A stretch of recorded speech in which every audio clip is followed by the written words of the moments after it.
Assalamualaikum warahmatullahi wabarakatuh. Pasta Abdi Rahma. Pasta Abdi Angela. Arurang salaku Pembicara.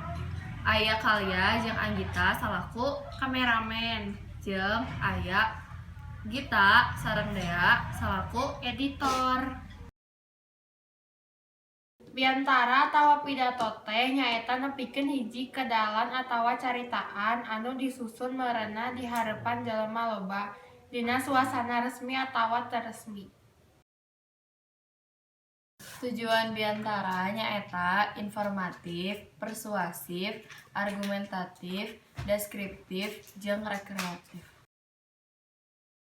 Struktur biantara nyaeta hiji salam bubuka biantara, kadua bubuka biantara, katilu eusi biantara, kaopat panutup biantara jeung salam panutup biantara. Contoh biantarana nyaeta Jabar Masagi. Jabar Masagi mangrupikeun program pendidikan karakter kanggo siswa pikeun ngalengkapan masyarakat Jawa Barat kalayan nilai-nilai alus anu saluyu sareng cita-cita juara. Dina basa Sunda, jelema masagi hartina jalema anu ngagaduhan seueur kamampuan sareng teu aya kakurangan.